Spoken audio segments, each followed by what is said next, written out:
Hi everyone, it's Sandra. So I'm supposed to take care of all our food scraps, and obviously I left this tub a little bit too long in the kitchen. It's actually been a couple days, but look at the water that's coming out of it. This hasn't been food processed obviously, and it hasn't been frozen. So that's just water that's coming out.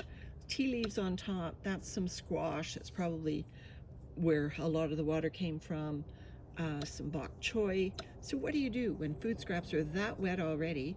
Adding them to a worm farm could be disaster. Well, I have a solution. My garden worm towers can absorb as much moisture as I can give them. They have holes on the bottom and actually on all the sides.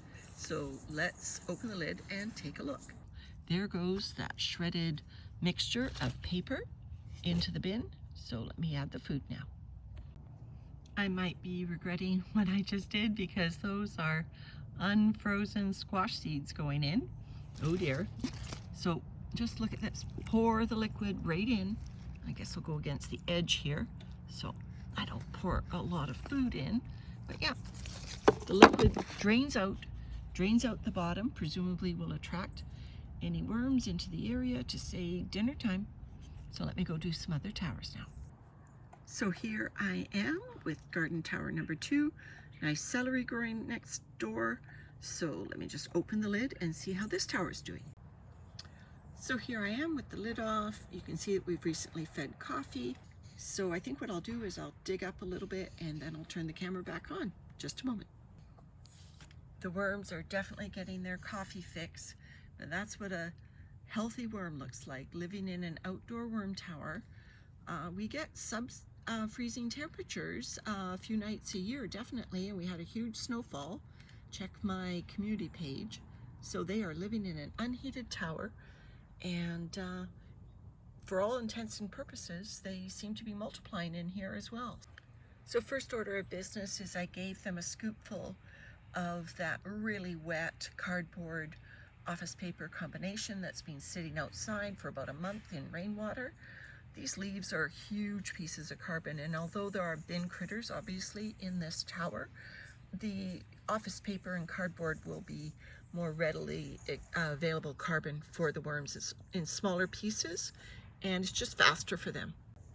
Next in was some more of those squash seeds, the squash itself, and some really dry avocado shells that probably will last quite a long time, but with the moisture of this bin, maybe not. So now I will just replace their leafy cover and coffee. There's coffee all through these hydrangea heads and leaves on the top. So lots of food here for the worms and lots of carbon. So these towers are brimming right to the top, but I wanted that to give them good temperature protection against our colder nights. All right, next tower. Here we are. This actually was the first tower we put in.